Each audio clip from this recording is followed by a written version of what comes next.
welcome guys. Another afternoon drive. We just started off from the camp 2 minutes ago. All of a sudden we came up with one of our special animals that we have here in Ongava, which are the waterbuck. So in terms of Ongava and Etosha, this is the only animal that you can get here in Ongava but not in Etosha. This is the waterbuck. These guys were introduced here in 1993. A few of them were introduced just to see if they can adapt to the conditions here, as they are originally from the northern part of the country where it's more wet and more green throughout the year. As you can see, even with the drought that we were having or that we experienced last year, these guys actually survived, and as you can see, they're actually in a good condition. The males are the ones with the horns. The females are the ones lacking the horns. Probably you guys heard about people telling you that waterbuck have a funny smell. That is true. And you will read some books telling you guys about lions or predators not wanting them.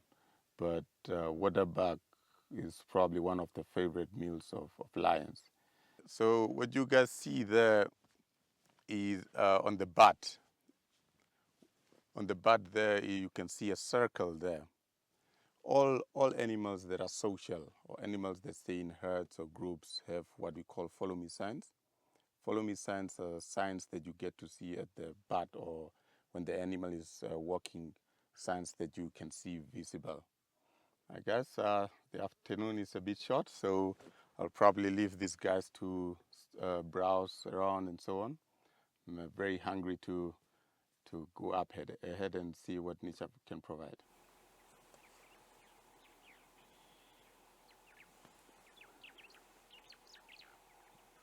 Wow guys, after traveling for a long distance towards the west, we finally got these beautiful creatures that you can see here, the white rhinos, out in the clearing where the food is, because these guys are grazers. They like to stay in the open like that. Okay, so this is white rhinos, and just from a distance, I just want to tell you guys the difference between the white rhino and the black rhino. This is now from a distance. If you get to see a white rhino from a distance, if you get to see the horizon of the backbone, you will see there's three humps. The hump with the back legs, the horizon, you will see there's a hump, there's a middle hump, there's a shoulder hump. With the black rhinos, there is only two humps. Then you concentrate on the size. This is now from the distance. Size of a white rhino, these are all just young ones. And if you get to see a fully grown white rhino, the white rhino is much more bigger in size. These guys can go up to even close to 2,500 kilograms, while black rhinos can only go almost half, which is like 1,200 kilograms. So white rhinos are also known to go as far as even close to 3,000 kilograms. Right, so in terms of behavior from a distance, if you get to see a white rhino moving from a distance, the babies are known to be always in front of the mom, while the black rhinos' calves are known to be at the back of the mom. The reasons why, from my experience or from my observation, is probably because this is the white rhino's habit. And white rhinos like to stay in open areas. So this is where they feed. So while the mom is feeding, some calves don't depend on grazing. They only depend on milk. So while the mom is concentrating on feeding, because the eyesight is very, very weak, at least the baby will be within her radius. So while she is feeding, at least the baby will be close to her, and she will be always on her side. While the black rhino always stay in the thickets, because these guys, compared to white rhinos, are browsers. They feed mostly on leaves and branches, meaning these guys stay mostly in the thickets. So, and therefore they are very, very, in terms of behavior also, these guys are very, very skittish, very aggressive most of the time. So if they hear something or if they get bothered, they start running, meaning if the mom is running all through those thickets, at least she gives a safe way for the baby to follow her. These guys are probably just relaxing here. And believe me or not, these guys from this distance, the eyesight is very, very weak. But the hearing and the smelling is very, very good. So it's possible that they cannot even see us from here. But I'm sure with this loud voice, I'm sure they can hear me. But even though they can hear me, I'm sure they are not bothered, because in terms of behavior, when rhinos, especially, let me say the white rhinos, if they get uncomfortable, there are some signs that they will show us. As a guide, you would know that if they get bothered right now, you'll see the tail will be curled up in a circular way. The ears will be pointed backwards, the head up. That's signs that you can pick up that they are feeling uncomfortable. But right now you can see these guys' heads are down, the ears are independently moving, and but the head is down, tail is down, so these guys are very, very calm. So with black rhino signs, one of the difference is that when the white rhino is uncomfortable, the tail is in a circular shape, black rhino would be straight up. So that's the difference in behavior also. So there is actually no difference in color between the black rhino and the white rhino. These guys, in terms of color, they look exactly the same. Right, so if we get up close, if you look very well at the white rhino, the difference between the black rhino and the white rhino up close is that the white rhino is having a square lip, whereby the black rhino is having a hooked lip. The other difference is that if you look at the ears, the ears of the white rhino is actually pointed at the tip, whereby the black rhino is more like a semicircle, round shape.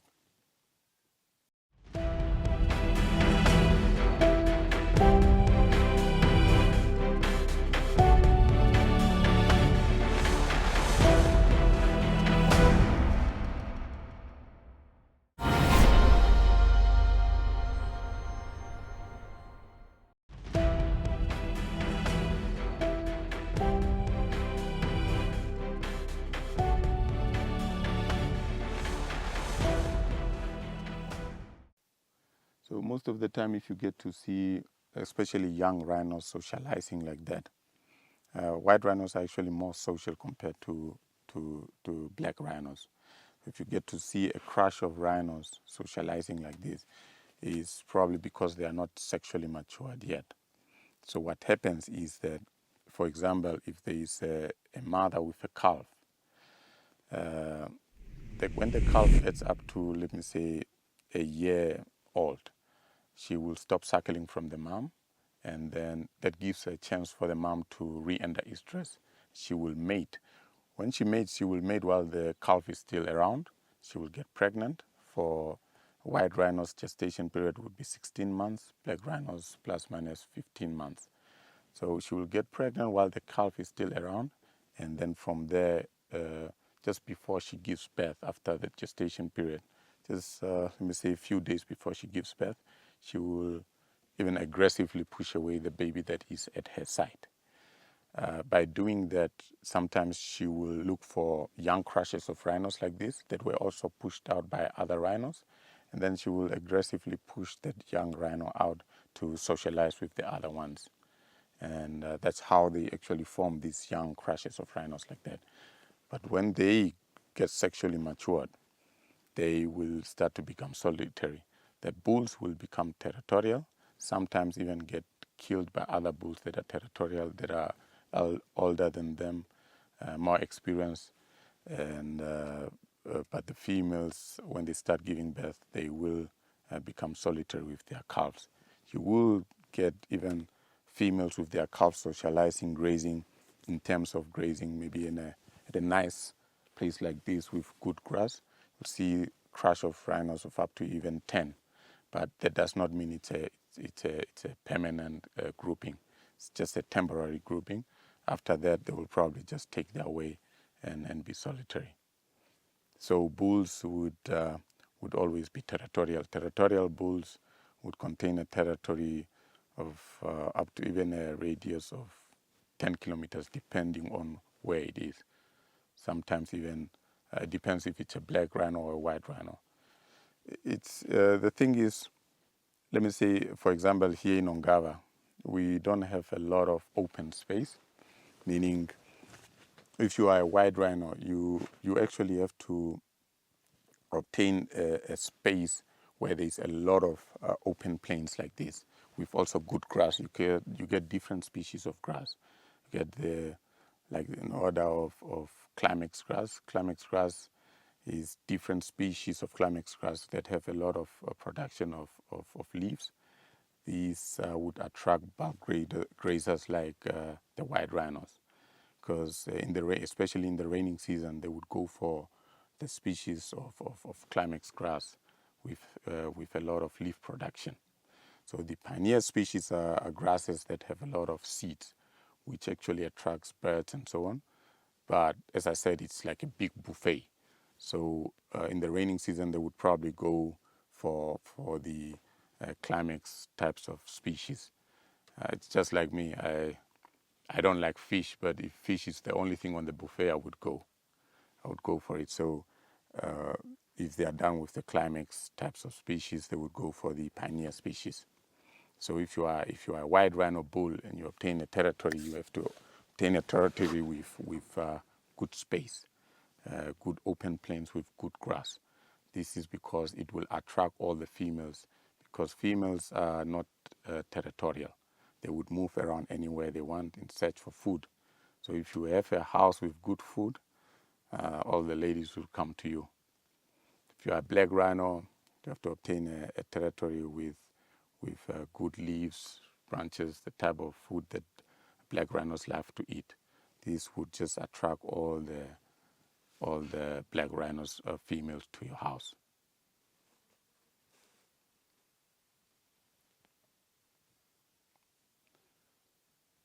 So as you can see, if you look very well on the ears, those are notches. Those just for identification.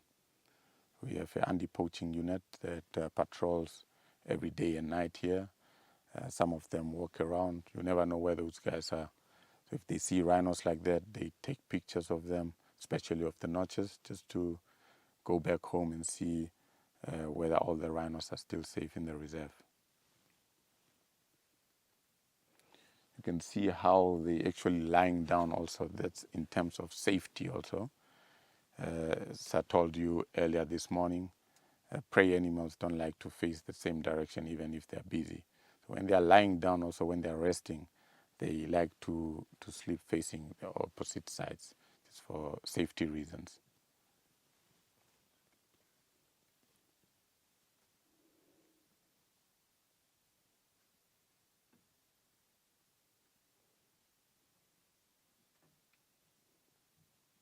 You can see the ears moving independently.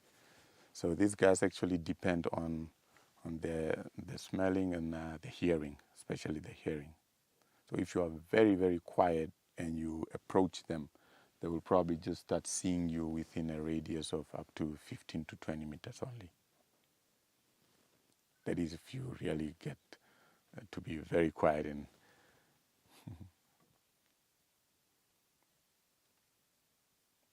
so if you look at these guys from a distance, you will probably just think it's a dolomite rock or something.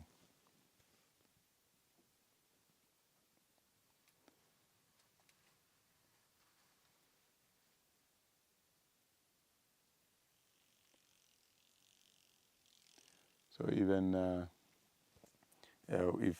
if by fighting they lose the tip of the horn or something, the horns regrow, just like our fingernails.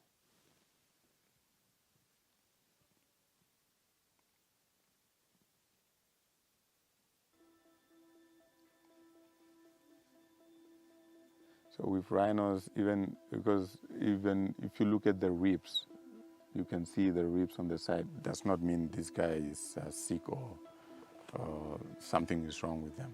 Even the fattest rhino have those ribs on the side.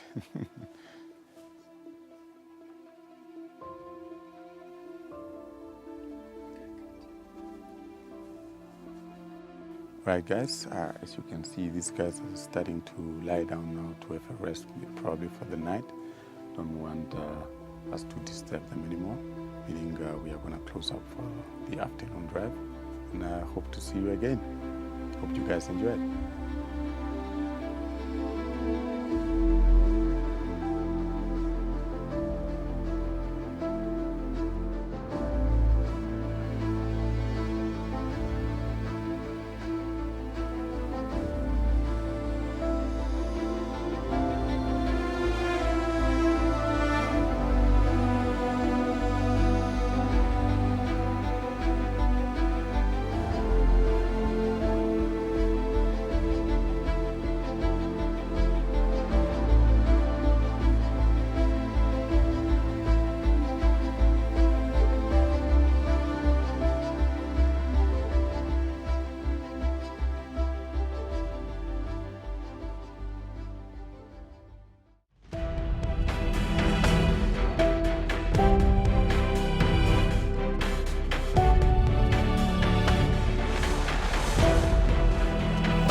We're incredibly lucky to be able to witness this. This is a magnificent display of interaction between two young black rhino, a cow and a sub-adult, a calf and a sub-adult, pardon me. Normally one would not be able to witness such interactions, but because we're lucky enough to be situated at the hide, we're able to observe and experience these moments. As you guys have been watching, the two youngsters have actually been interacting for quite some time now, and it's all social development, so it's all play. There's no aggressive interaction occurring at the moment, even if it looks a bit rough. The cow is called Rafa. She's notched number 24, and then that's her young male calf, and then the other youngster is a sub-adult black rhino, not notched or named yet, also a male, possibly related to these, we're not sure. We'll only know that after we've managed to obtain a sample and do some genetic work on him, but quite likely that this would be related.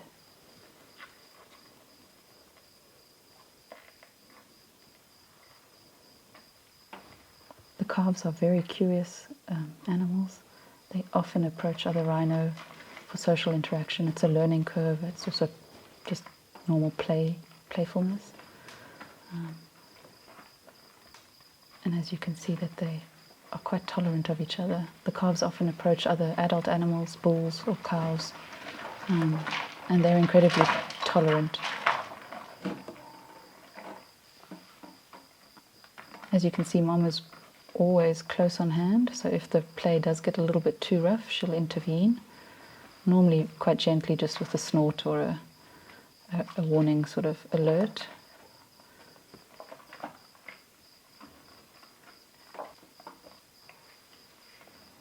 This sort of interaction is critical for the social development of the individual animals, and you can see it varies between really playful and quite rough, and then actually quite sort of tender and gentle at times, where they just rest their heads against each other or on one another's backs. Rhinos are actually incredibly tactile animals. It does, of course, vary from extreme to extreme, so you see these moments of tenderness, and then, of course, the other extreme is when they're fighting, bulls fighting each other in aggressive conflict. But it's incredibly special to be able to witness these moments, like these two now.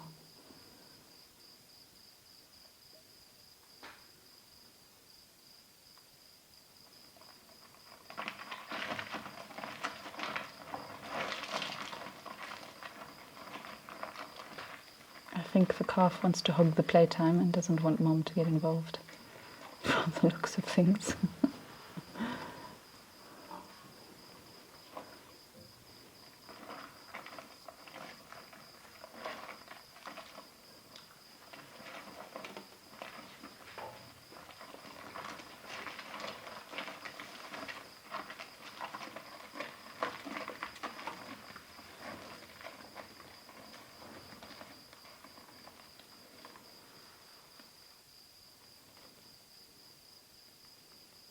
I don't know if you noticed, but how expressive their ears and their tails are during interactions.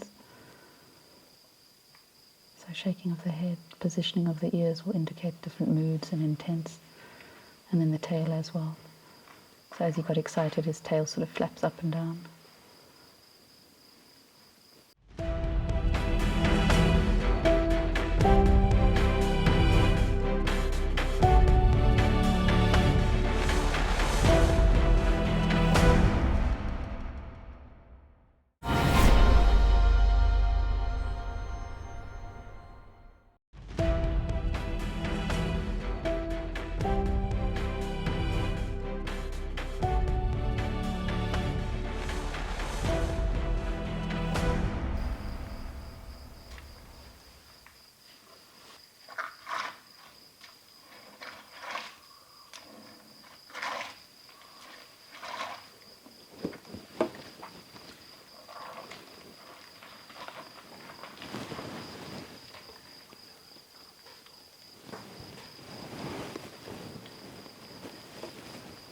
So if you noticed, she just pawed the edge of the waterhole. That's to stir up the water a bit in order to access some of the minerals in the soil as she drinks.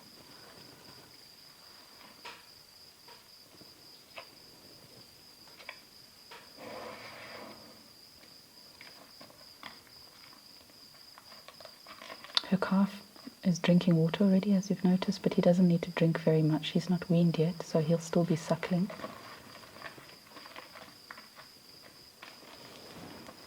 So I'm not sure if you noticed, but if you look carefully at the young sub-adult, he has a sort of a waterline or a mark where he's sort of darker below and lighter above. It's where he's been wallowing, so he's obviously found a waterhole that has a mud overflow, and has spent some time wallowing, which is dried off now. The wallowing is very important for rhinos. It performs quite a function for their skin, and protects from the harsh sun, but also protects against external parasites. So rhinos spend a good amount of time wallowing and treating their skin, and then you'll often find them after they've spent some time wallowing. When the mud dries, they'll find a rubbing post or a rubbing stone, and actually start rubbing against that. This is to rub the external parasites off and some of the mud. And it's also used as a possible means of communication on rubbing posts with one another.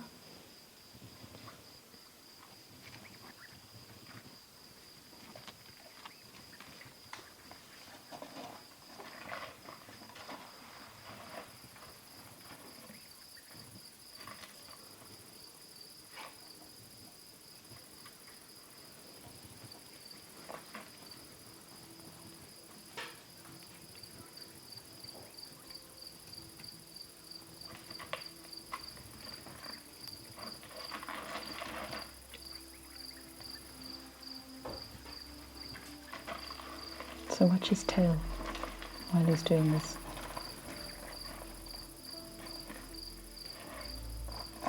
It will indicate how serious or not serious it is. It's quite special to be able to see this. I mean, this is a cow. This is not her calf. And yet there's all this interaction, social interaction between the two of them.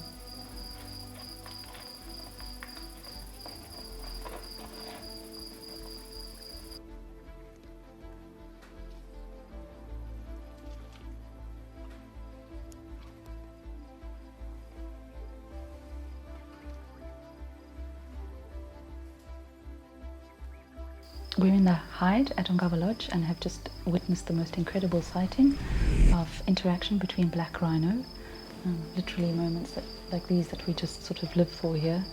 A black rhino cow and calf came in, and then separately a subadult male came in, and then there was a lot of social interaction between the calf and the other subadult, but also with the adult cow.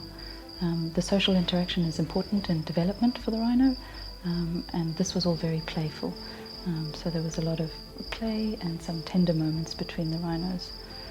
They're far more gregarious than typically thought, and moments like these are incredibly difficult to ever witness and very hard to see out in the field. It's where a hide such as this really lends itself to these magical moments that otherwise would never be seen.